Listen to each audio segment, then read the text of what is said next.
All right, welcome to the Young Turks. Cenk Ugranic Kasparian with you guys as we shuffle papers heading into the show here. All right, we got Kavanaugh. That's coming up in a minute. You guys are all going to get that. And then a little bit later, Rick Scott's in trouble in Florida. Wilbur Ross is in trouble on the planet. Speaking of that, the China tariff situation explained a little bit more thoroughly and why it might talk about a global economic collapse. It's at least some possibility. Women that voted for Trump turning on him. Lots and lots of news in this show. Of course, as always, to get the whole show anytime you want, become a member at tyt.com/join. All right, Casper, let's do it. Let's jump right into it. All right. We need to talk about a relatively new show called the Republic, or UNFTR. As a Young Turks fan, you already know that the government, the media, and corporations are constantly peddling lies that serve the interests of the rich and powerful. But now there's a podcast dedicated to unraveling those lies, debunking the conventional wisdom. In each episode of the Republic, or UNFTR, the host delves into a different historical episode or topic that's generally misunderstood or purposely obfuscated by the so-called powers that be, featuring in-depth research, razor-sharp commentary, and just the right amount of vulgarity. The UNFTR podcast takes a sledgehammer to what you thought you knew about some of the nation's most sacred historical cows. But don't just take my word for it. The New York Times described UNFTR as consistently compelling and educational, aiming to challenge conventional wisdom and upend the historical narratives that were taught in school. For as the great philosopher Yoda once put it, you must unlearn what you have learned. And that's true whether you're in Jedi training or you're uprooting and exposing all the propaganda and disinformation you've been fed over the course of your lifetime. So search for UNFTR in your podcast app today and get ready to get informed, angered, and entertained all at the same time.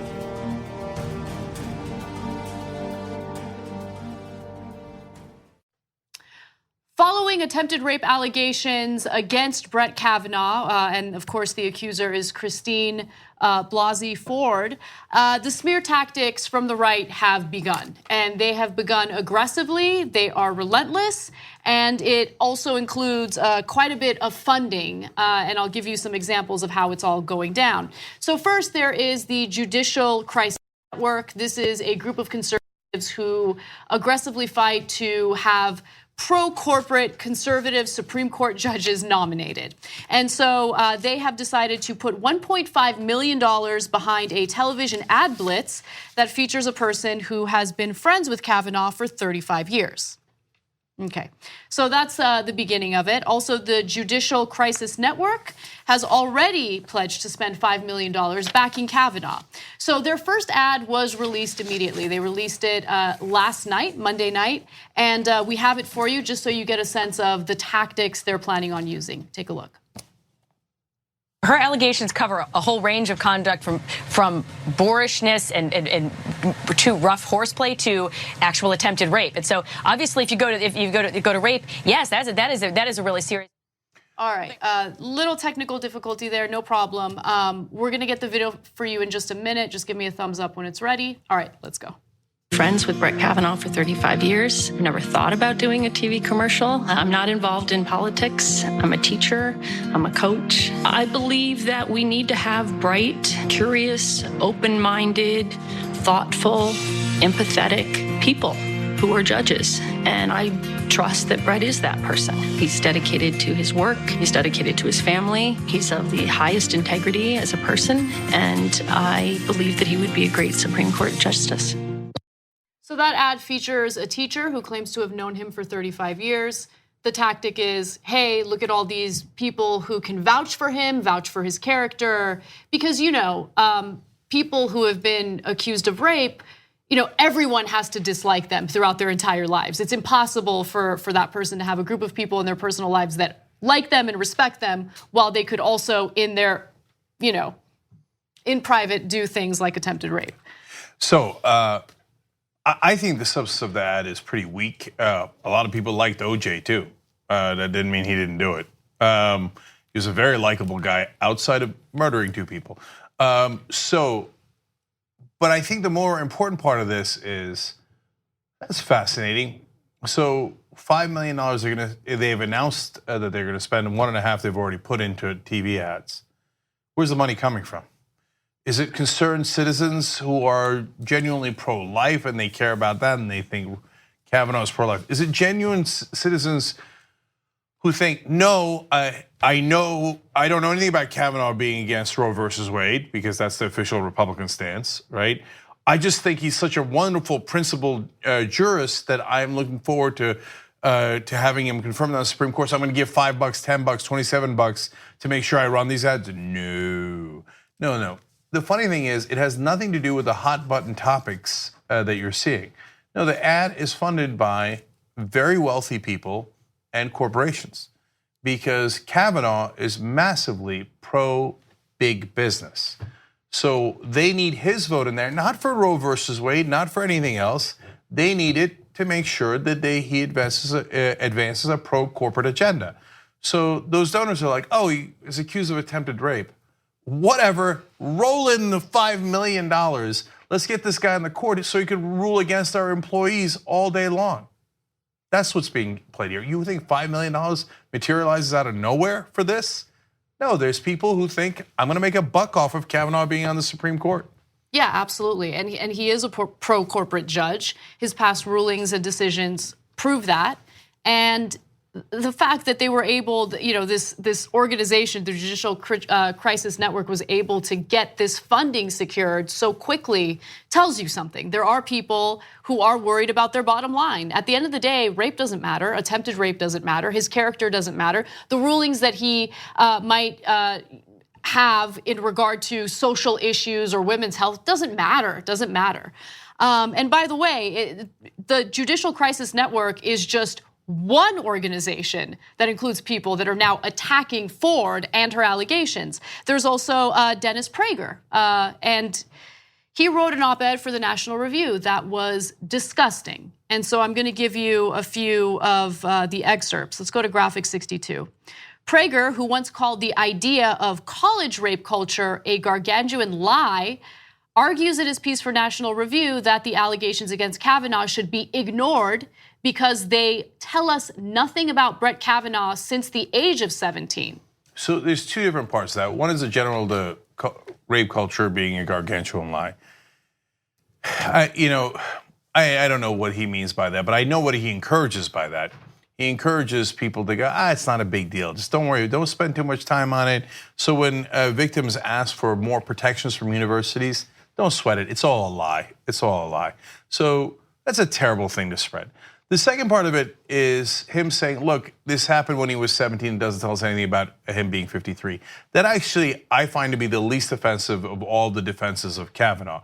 But hold, he's gonna get to really, really offensive in a second. I disagree with you. I think attempted rape at any age says something about a person, right? No, I'm not saying it doesn't. I'm saying of all their defenses of Kavanaugh, that's the least offensive. Do you see what I'm saying? Because it's a low bar. Yeah, I hear you, it's a low bar, but look, and we've had this discussion before. So if he was accused of this a year ago when he was 52, well, it's a no-brainer, right? Everybody knows that he's responsible for it. If he was accused when he was, as we talked about on Friday's show, I believe, 12, well, that's a different situation when he was 12. So I think that their best defense is, well, 17 is closer to 12 than it is to 52. It doesn't mean that I believe in that defense, but the other defenses are way, way worse because they're saying like, oh, what happened to her is not that big a deal. And now Prager's about to make those arguments. The Judicial Crisis Network spokesperson is about to make those arguments on CNN. I think those are horrific arguments. They should go nowhere near them, which only leaves them this, or she's just made it up entirely. I think that's otherwise they got nothing. So in this National Review piece, he also writes, this is another example, keep in mind, like this is what he's focusing on here. This is another example of the moral chaos sown by secularism and the left. Okay, let's stop for a second. By the way, Dave Rubin, you should feel really proud of yourself for working for this guy.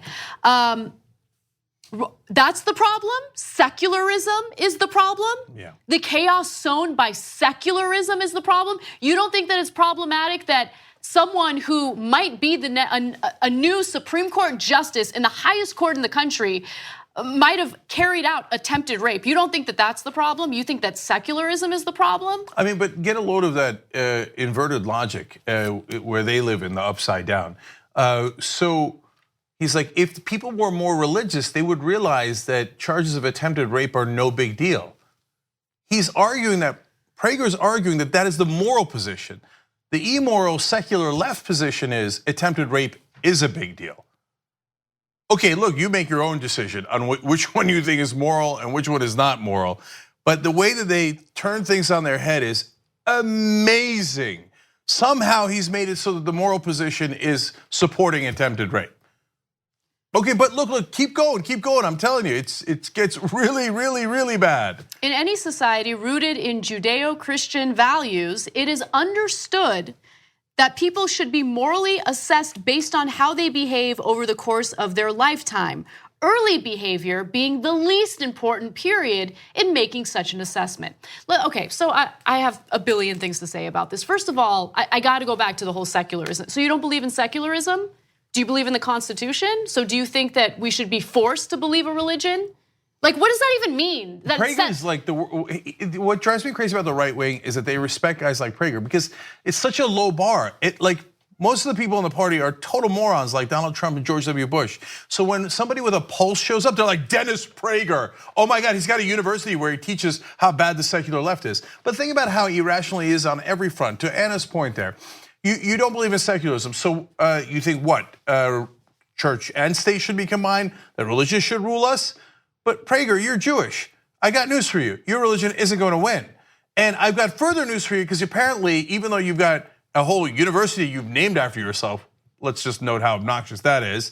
And the other guy who did that was Donald Trump. Anyway, historically, which you've apparently never studied, when Christians or any religion rule over Jews and other minorities, it doesn't end well. When they say, hey, I'm gonna use my religion to rule, and by the way, you're in a minority religion. Have you studied any history? Do you know how that ends? Oh yeah, I got a great idea. Let's make sure that we don't do secularism. We combine church and state. Oops, I'm in the minority religion. I didn't think that through because I'm one of the dumbest guys alive. Okay, so let's get to the second part of that excerpt that is insane. So look, I don't care if he did this at 17. For me, it doesn't matter because guess what normal people don't do at the age of 17? Attempted rape, right? So it's one thing if, hey, when I was 17, I decided to drink and get behind the wheel and I got caught in a DUI. Like, if that was an allegation against Brett Kavanaugh, I'd be like, okay, come on, like we've all made mistakes, let's move on. This is attempted rape, okay? Yeah, this is different from any other youthful indiscretion that people could be accused of. So look, and DUI obviously is very serious, and that's why it's an important and interesting conversation, et cetera. And that's why we said in the beginning, if you're gonna go back to high school, it's gotta be a high bar. It doesn't get much higher than attempted rape. And in terms of some of the attacks against Kavanaugh, they're all pointing to how he used to admit to drinking a lot in high school. Look, for people who are looking to corroborate Professor Ford's story that he was stumbling drunk, that is relevant. For people looking to say he was a bad guy in high school for over drinking, that is not relevant. I want to be clear because they're going to set up straw man arguments. We don't care that he drank too much. We care about what he did on that day when he drank too much and allegedly did the attempted rape. That's what we care about, not about the drinking. So, but for God's sake, let's get to his mom and his wife and what he thinks. So he tries to make it seem like, getting groped is not that big of a deal, that people in his personal life had to deal with it and they handled it just fine. My mother was groped by a physician. She told my father about it. My father told the physician that if he were to do that again, he would break his hands. And then he talks about his wife. Let me get to this because this gives you even more detail into his way of thinking. He says, when my wife was a waitress in her mid-teens, the manager of her restaurant grabbed her breasts and squeezed them on numerous occasions. She told him to buzz off, figured out how to avoid being in places where they were alone, and continued going about her job. That's empowerment. No, it's not. No, it's not. So you think the right approach for, my God, your mom and your wife is when men grab their breasts, there should be no consequences. There should be no legal consequences. That's not sexual assault. That most of the consequences should be, hey, I told them to buzz off. No, that the onus is on the woman, right? Because if your manager or a higher up in the company that you're working for gropes you and makes you uncomfortable, tell him to buzz off, and then the onus is on you to avoid contact with him. The onus is on you to make sure you're not in a room alone with him. That's not, what part of that is empowerment? He's a clown, I mean, come on. And he said his wife was in her mid-teens, so she was what, 14, 15, 16 years old, and this guy's constantly sexually assaulting her at work. He puts that as a positive example of, come on, what's the big deal? Everybody played with my wife's breasts when she was a teenager. Everybody played with my mom's breasts. What's the big deal, man? They just brushed it off. But even if you don't think that's a big deal, and there's something really weird and off about you if you don't think that's a big deal, but remember that those things often lead to the guy not buzzing off, but being encouraged that no cops were called and that there were no real consequences, and leading to much more serious things. It reminds me of the Roy Moore story, where he kept hitting on a teenager who was a waitress at a restaurant he used to frequent, and then one day he tricked her into getting in the car, according to the allegations, and then started ripping her clothes off and forcing her head down onto his lap. Oh, well, there goes your buzz off strategy, Dennis Prager. What a brilliant thing that was. Hey, Dennis Prager, if somebody comes and punches you in the face, why don't you just tell them to buzz off? What's the big deal? Man up, Dennis, man up. Oh God, these days when everybody wants to go to the police and actually press charges on assault or attempted rape. Oh, in the good old days, we just spit on it, right? I remember those days. Our coach was telling us, you get hurt, you just spit on it, right? Now, I don't want anybody punching Dennis Prager. I don't want anybody doing anything physical. But these guys, they're abhorrent. I knew that they would go to the bottom of the barrel, and immediately they're like, he's basically saying, so he pinned her down, tried to rip off her bathing suit, held her mouth closed down while his friend turned up the volume so they couldn't hear her screams. What's the big deal? Why didn't you just tell him to buzz off? Yeah. That's who Dennis Prager is. Yeah. Any right winger who looks up to Dennis Prager, I feel sick to my stomach for you, because that's so embarrassing. That's the intellectual of the right wing. It's pathetic. So finally, another part of his op-ed, I guess, touches on what he thinks if these allegations are true. Even if true, what happened to her was clearly wrong, but it tells us nothing about Brett Kavanaugh since the age of 17. But for the record, I don't believe her story. The whole setup is, who cares if it's true? At the very end, he says, by the way, of course I don't believe her story. Why, on what basis do you not believe her story? So for example, we explained in the beginning, we don't know. More evidence came out, then we explained, hey, listen, she talked to her therapist. The therapist wrote down the notes in 2012, 2013. That's a good reason to believe her. There's at least some evidence. It's hard to know what happened on that day. We're trying to have a reasonable assessment of the fact scenario. His reasonable assessment was, of course I don't believe her. I don't believe her. But so what if it happened? So what if he tried to rape a 15-year-old? What's the big deal?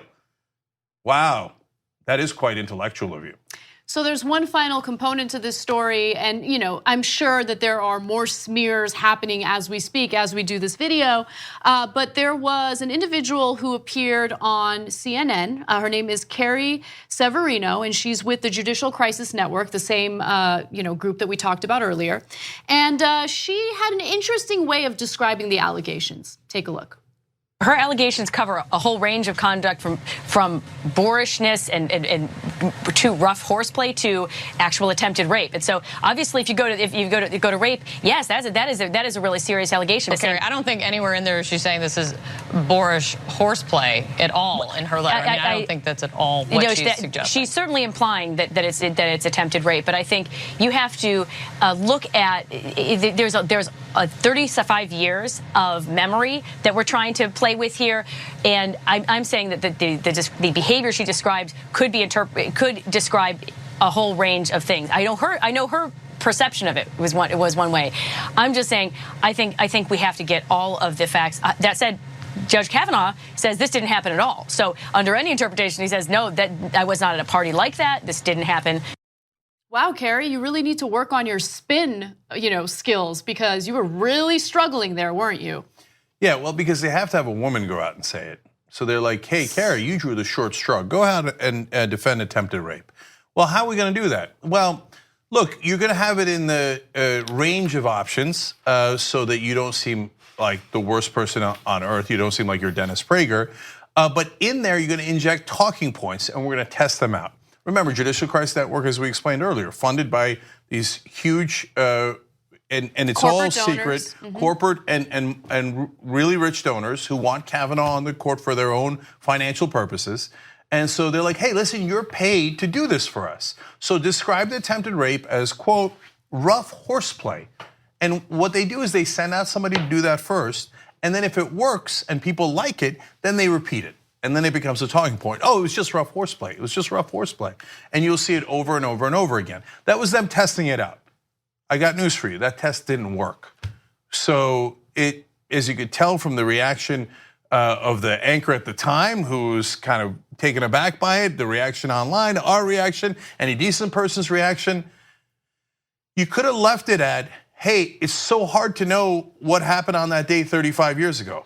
No, you had to inject that talking point. And when you characterize attempted rape and covering a woman's mouth while trying to rip her clothes off as rough horseplay, well, it harkens back to, well, that's not torture, that's just enhanced interrogation.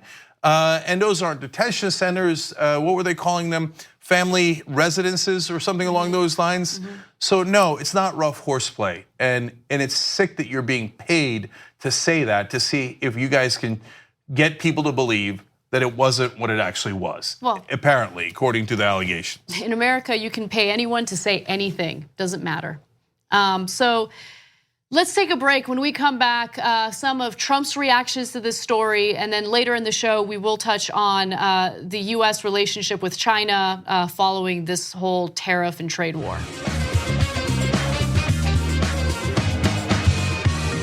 All right, back on the Young Turks, quick note from a sponsor, that's Down Ticket.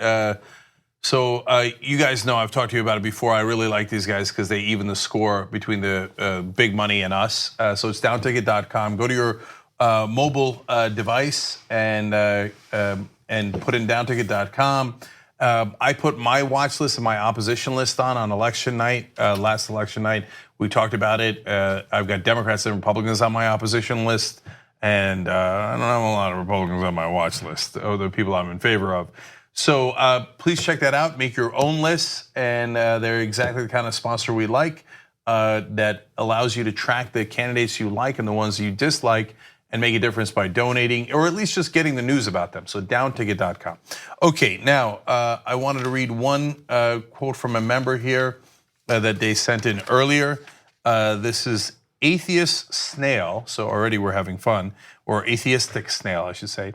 Just signed up as an activist member. Without the TYT network and my online atheist community, I would be depressed into inaction by current events. Instead, I'm motivated and excited to fight for progressive secular values. Thank you, TYT. You've earned my support and my respect. Oh, that's weird. Dennis Prager thinks that your secular values are sowing chaos in the country. The kind of chaos that might actually prevent rape. So anyway, tyt.com/join to become a member. Speaking of which, let me read a couple of quick member comments for you. A lot of people talking about community here. So Kwezi writes in, I'm so excited that I finally made it to home from work in time to watch live. The only downside is that I have nothing to look forward to tomorrow at work. That's funny. You guys seriously get me through the day. It's so refreshing to know that there is a community of people who actually care about fixing what is broken in our country instead of just putting a Band-Aid on it. Well, we're right here for you, no question. Tamara517 says, super excited to watch live. I've been an activist member for over a year and I've wanted to participate forever. To keep it simple, thank you for giving me a gym to work out the muscle that is my brain. Love you guys.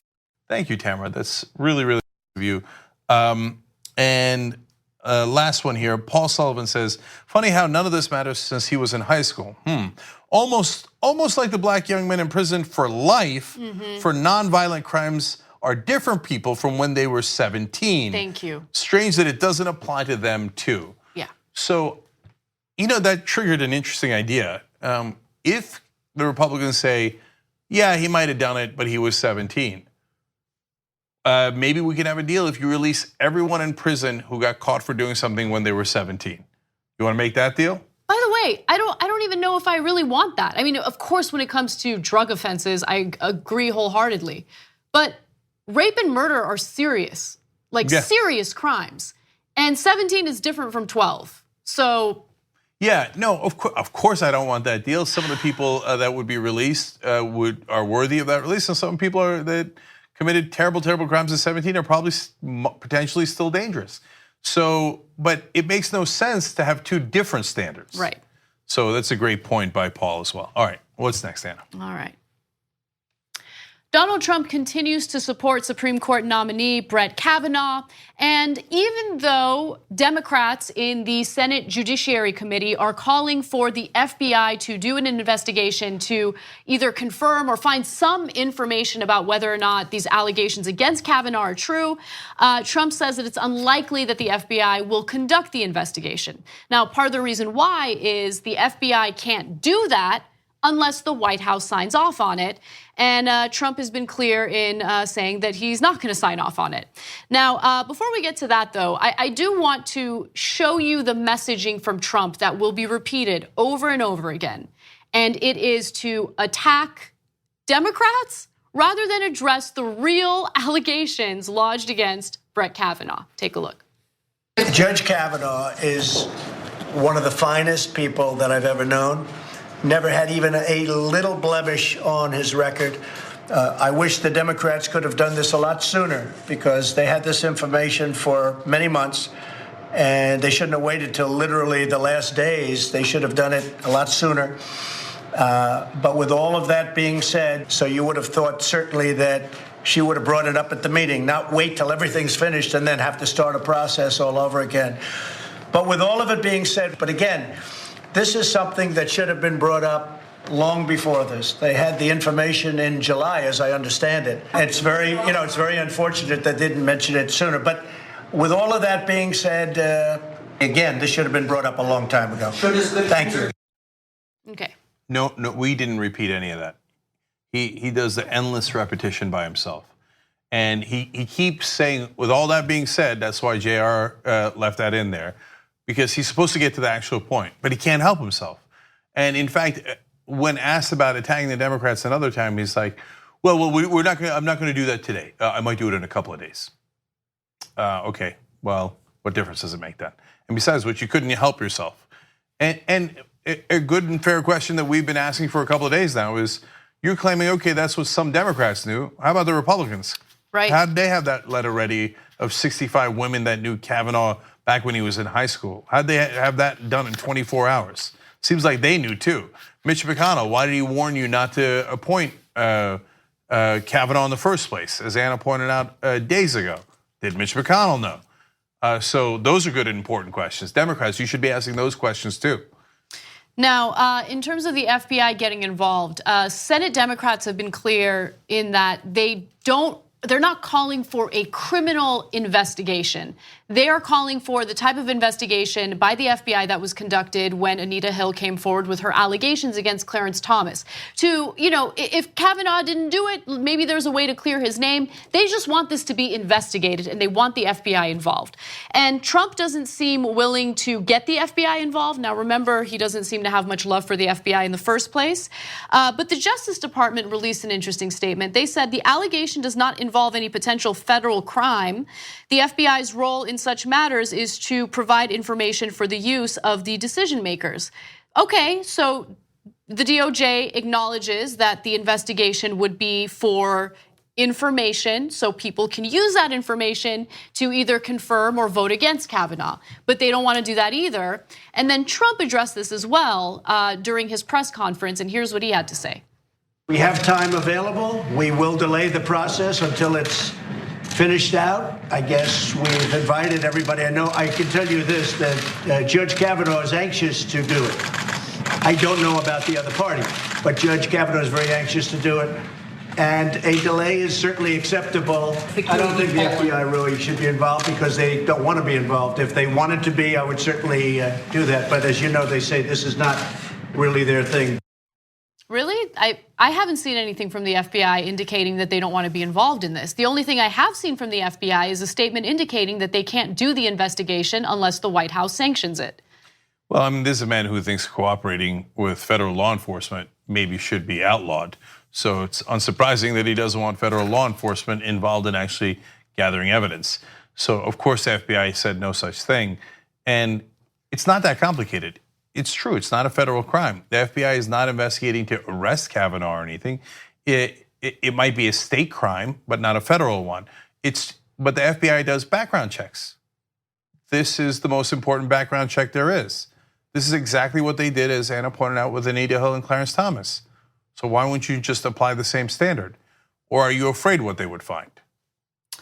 And then one final thing is Mark Judge, who was allegedly the other person in the room when this attack happened, says that he does not want to testify before the Senate, specifically the Senate Judiciary Committee.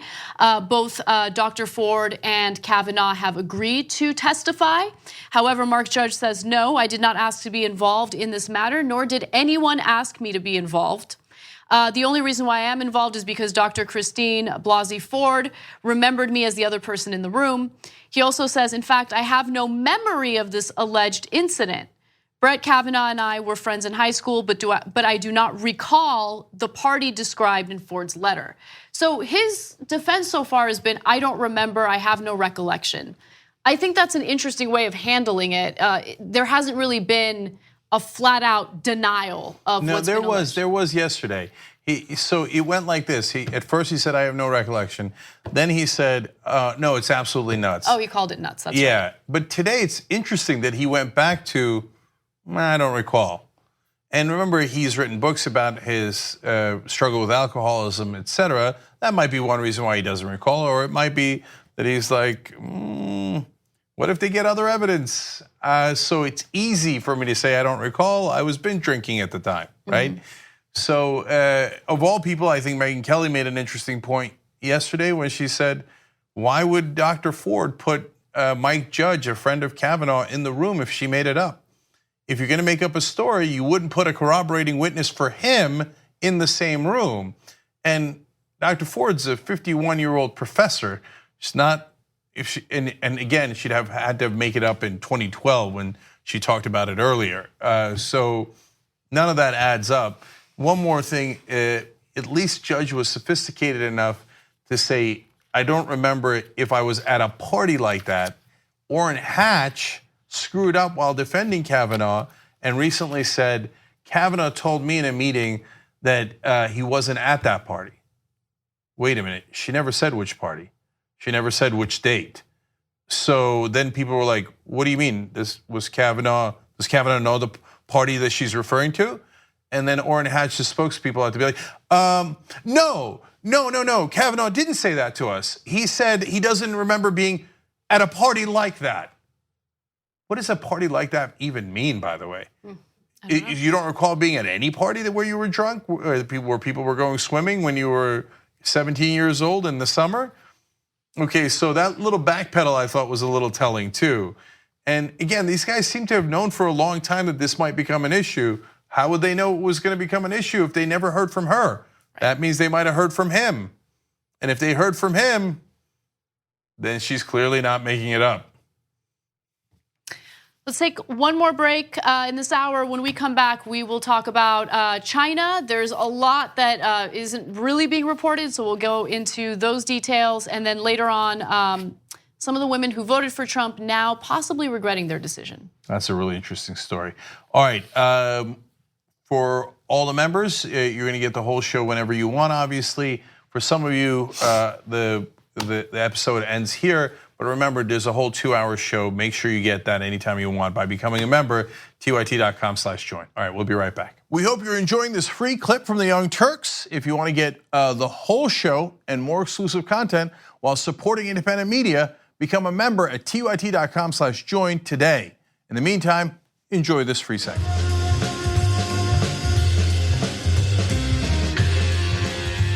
All right, back on the Young Turks. All right, we worked ourselves up into being bitter over the yeah, break. Sorry, I'm being a bad influence today. I'll try to cheer up. By the way, it said in the live stream there, 7.5 billion views in one of our little videos that we run for you guys. So I just saw the August report, and we're up to over 9 billion views now. So God bless. Anyway. Dan Campbell writes in on YouTube Super Chat, hey, you bums, just saying hello, regards to the team. Right back at you, Dan. How you doing, you bum? All right, Mathematician on Twitter says, Trump doesn't trust the FBI because he's a criminal, period. And alleged rapist as well. So there's that. And then in the member comments, Ruth and HR Pets writes in, wow, I thought that was a strange editing, but no, Trump just keeps saying the same thing. Like he keeps saying the same thing, the same thing. Yes, he does. Yes, he does, Ruth. Okay, now one more comment actually from Membership Drive. Greetings from Canada. Craig writes in, became a TYT member on the first day of the Membership Drive. I've been watching since the 2016 primary debates. I wanted to watch as much TYT heading into the midterm elections, already booked a day off from working and plan on watching TYT. Well, bless your heart on that one. November 6th, don't miss it. That's the general election. It is going to be a bonanza. We got Ted Cruz story coming up for you. He's up for election. Rick Scott, same thing. Oh, that Ted Cruz story brings such joy to my heart. I know. Okay, just one last thing about programming notes. Today on Rebel Headquarters, Wesley Bell, he's the guy that defeated Jerk of the Year Bob McCullough in St. Louis. So an American hero, and he's going to tell us how he did it and how he plans to do criminal justice reform in St. Louis. That's on Rebel Headquarters immediately after the Young Turks. And then in the post game for the members, Eric Byler's in the studio. So Eric has done a great number of interviews out there. He's right there. There's some madness in the control room. And he's going to come and talk to us about the interviews he did with Trump supporters. He has a unifying theory on Trump and race, etc. And then he's got a movie coming out about some sort of headless Klansman. So that's fascinating as well. That's for all the members. So tyt.com/join. All right, what's next, Anna? All right. It was reported yesterday that Donald Trump will increase the number of products coming in from China that will have to deal with tariffs. And this trade war continues. And just last week, it was reported that the Trump administration is thinking about sanctioning China following their treatment of minority Muslims in their country, which was strange. And so I was curious why Trump, who's been pretty brutal in his rhetoric and his actions toward Muslims, would care about human rights abuses in China. Well, it turns out that it's part of a larger issue that Trump has had with China. And he is approaching our problems with the country in a way that's very different from previous presidents, including George W. Bush and Barack Obama. Now, to be fair, there are a number of issues with China, and Vox did a great job listing all those issues, including the fact that Beijing has stolen U.S. technological and personal secrets for its own advantage, antagonized U.S. allies in the South China Sea, killed or imprisoned more than a dozen American informants, and taken millions of U.S. jobs over the past 15 years. Now, we hear Trump talk about the jobs quite a bit. We hear him talk about how he believes we're being taken advantage of by China when it comes to trade.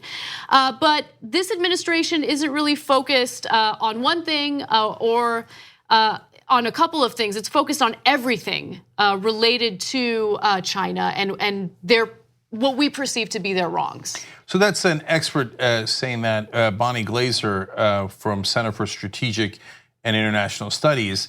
And the reason she says that is now people are concerned that Trump isn't just trying to gain an advantage in trade in one particular area or do a deal with to block North Korean nuclear program in another area, that what he's actually trying to do is actually create a downturn in the Chinese economy so they are not as big of an economic competitor to us. Right. But that is a very, very dangerous game to play, because if you have a significant downturn in the Chinese economy, it could have not just ripple effects, but tsunami effects throughout the entire global economy. They're the second largest economy in the world, and it could come back to bite us.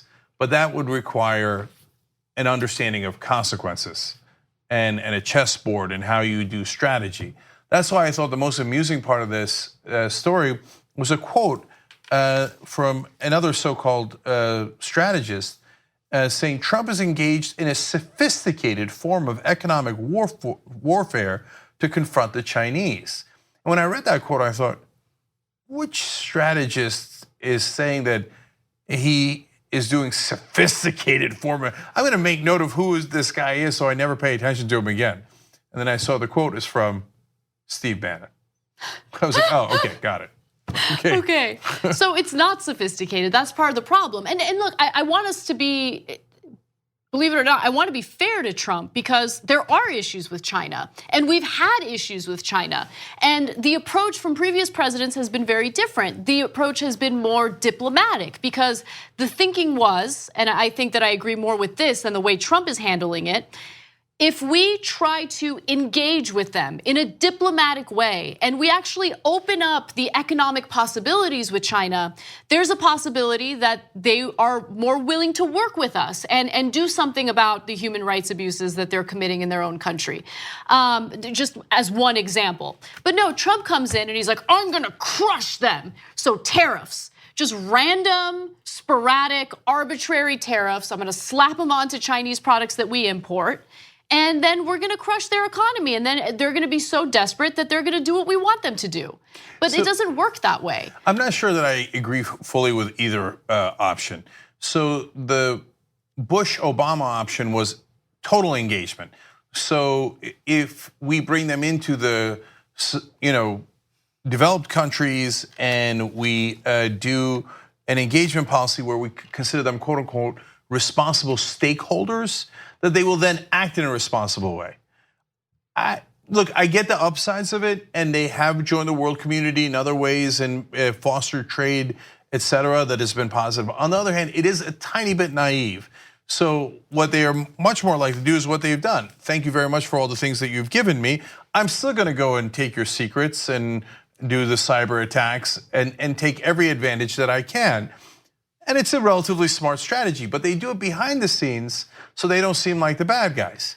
Now, Trump, on the other hand, comes in like a bull in a China shop, if you will, and he comes in and goes, me do tariffs, me attack you. Well, okay, but you were so unsophisticated, now we look like the bad guys. Okay, so look, the way that Obama and Bush handled it, I get it. There is a certain level of being naive and thinking, oh, if we work with them, they're gonna give us what we want. And of course, it didn't really work out that way. However, there are some major issues where it did work out to our advantage. So for instance, look, one of the bigger factors in North Korea being a threat to the United States or to any other country with their nuclear capabilities, quickly developing nuclear capabilities is, hey, you know what? There's China, and China is really the only country that continues to support North Korea. So if we can get China to agree with us and to actually impose these sanctions, economic sanctions against North Korea, well then you strip Kim Jong-un of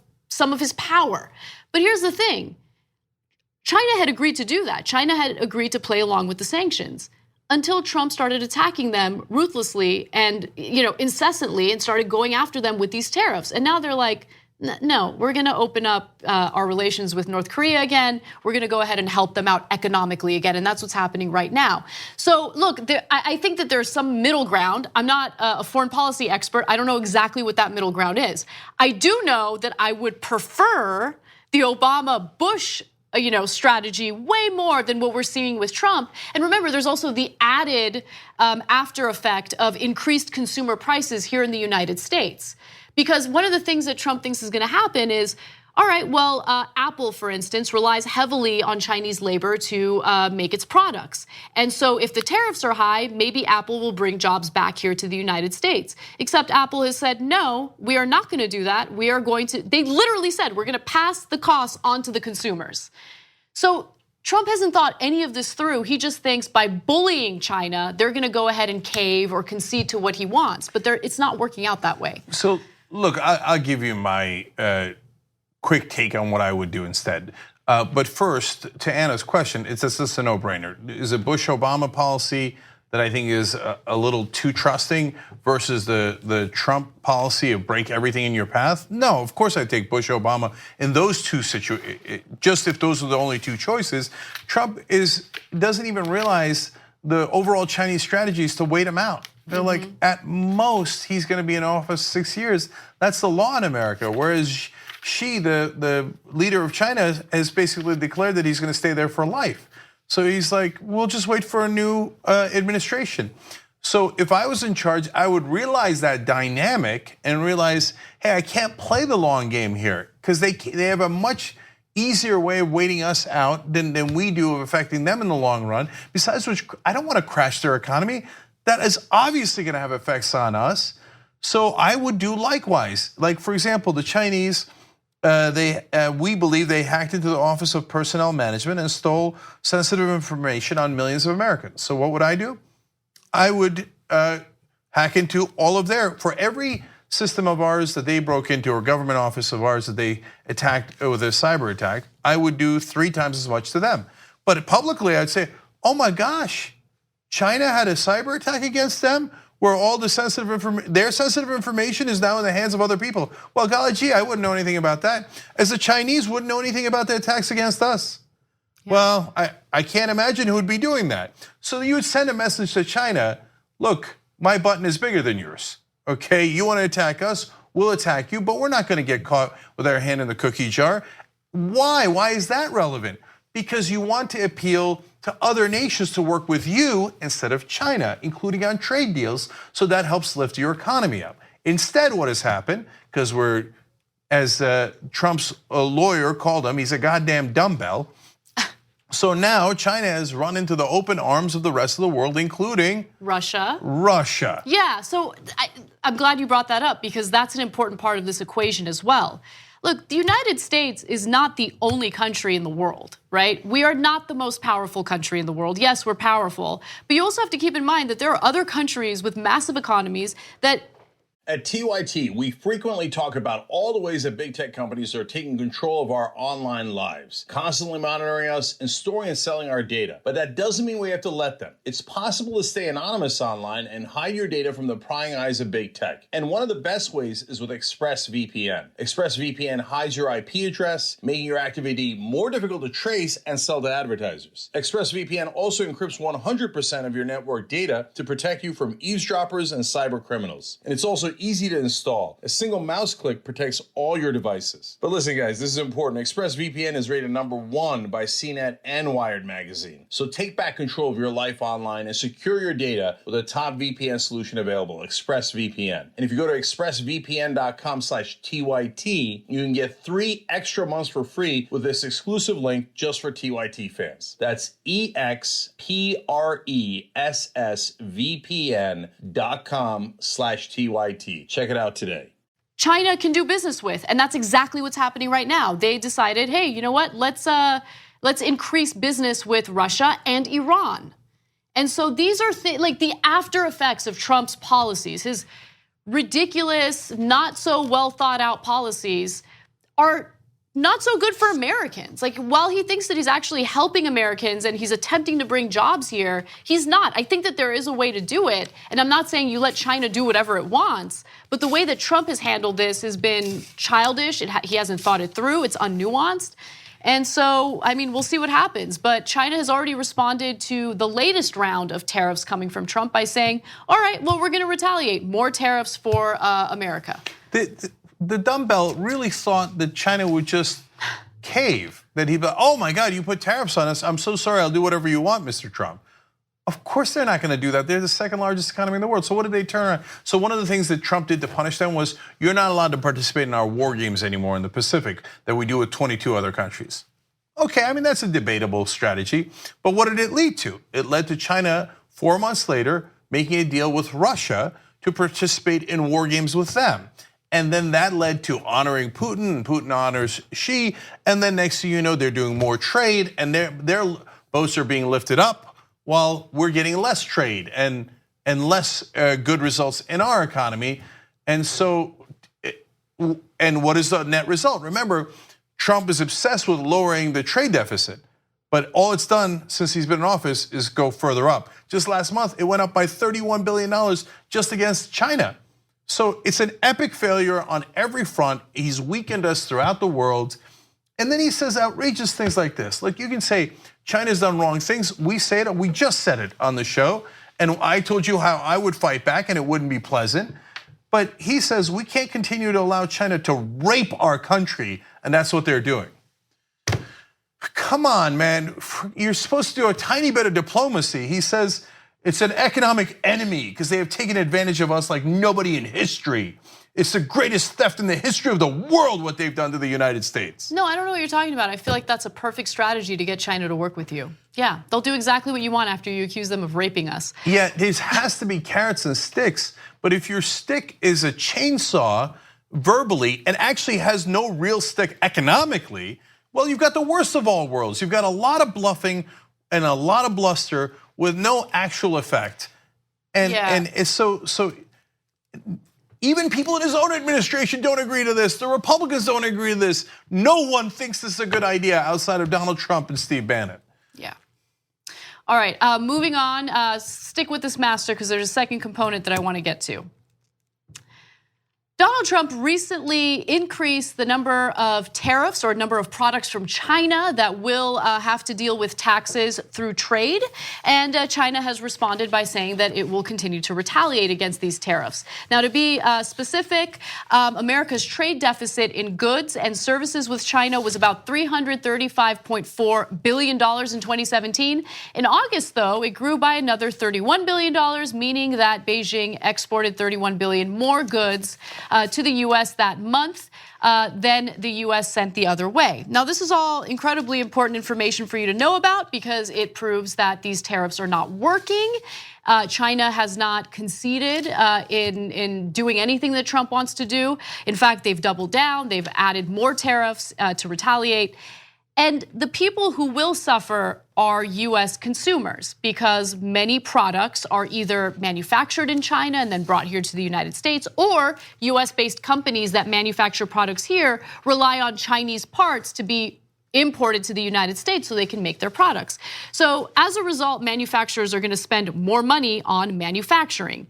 And so the cost will be transferred to us, the consumers. And recently, Wilbur Ross was asked about this. You know, is this good policy? Isn't this horrible for consumers? And here's what he had to say. Average American family making $50,000 a year, let's say, how much do you expect these tariffs will impact them? Meaning, have you done the math? Well, you can do the numbers this way. If you have a 10% tariff on another $200 billion, that's $20 billion a year. That's a tiny, tiny, tiny fraction of 1% total inflation in the US. Because it's spread over thousands and thousands of products, nobody's going to actually notice it at the end of the day. So he believes that the middle class and the working class in the United States will not feel this. Keep in mind that Wilbur Ross might feel that way because he is worth $2.9 billion. So he doesn't understand what it's like to be an American who has a household income of $51,000. Apple has already responded to Trump after he claimed that, you know, maybe Apple will manufacture everything here in the United States so they don't have to deal with the tariffs. They responded by saying, no, we're going to increase our prices, so consumers will have to pay more. Yeah, it doesn't work the way that Wilbur Ross explained it. God help us. This guy's the Commerce Secretary. And so it's not like, since it affected the overall economy by a small percentage, then Apple will only raise their price by less than a cent. No, Apple is directly affected, so they are affected way more than the average of the entire economy. There are parts of the economy that are not affected, and that affects your overall average. So the price of Apple is going to go up significantly, the iPhones, etc. Air conditioning prices have already gone up. Steel prices have already gone up, and it's not by 1%. I think the reason the CNBC anchor goaded him that way is because he knew he'd make news. Because Ross has said this on 2 different occasions earlier, where he made a claim that it's only going to go up by 0.3 of 1 cent or 0.6 of 1 cent. So he's like, "Oh, tell us about the math." He's like, "Watch this idiot embarrass himself again." That's not how it works. It goes industry by industry. When their prices are affected, they increase prices on those particular products. Yeah. We have a bunch of dumbbells running the country. So meanwhile, on the other hand, China is going around brilliantly isolating us. So you know how many countries are down to recognizing Taiwan? We think Taiwan should be recognized as its own country. China thinks it should be part of one China. We're down to 17 countries. El Salvador just pulled out. And what is China doing? They're going around, they're providing economic benefits to people. And another thing that you don't hear about, and this is really interesting, they're providing aid all across the world. Here in America, we go, "Oh, don't give anybody any international aid. It's a stupid idea. We should just keep everything," right? You know how much aid China is giving to the rest of the world? According to their plans, $1 trillion. $1 trillion to the rest of the world. Now, you think the Chinese government is doing that for the health of El Salvador? No, they're doing it to gain allies because it benefits them. And now that Trump is withdrawing from the world stage, he's withdrawing the United States, China has now stepped up. After we withdrew from the Paris Climate Accord, China stepped in and said, "We will now lead the world in fighting against climate change." And then after Trump attacked our allies in Europe and throughout the world, China steps up every time and says, "That's okay, we are the new global leader." And by the way, we got $1 trillion in aid to help you out to back that up. And next thing you know, China starts winning more agreements and more votes, whether it's in the United Nations or anything else, because they are actually acting in a way that is rational for their self-interest, whereas we have a bunch of goddamn dumbbells running this country. Let's take a break. When we come back, Trump wants to release classified documents, unredacted, pertaining to the Russia investigation. Yeah, look, that story, I thought originally it was political. I actually now think it's more nefarious than that. So we'll explain when we come back. Thanks for listening to the full episode of The Young Turks. Support our work, listen ad-free, access members-only bonus content, and more by subscribing to Apple Podcasts at apple.co/TYT. I'm your host, Cenk Uygur, and I'll see you soon.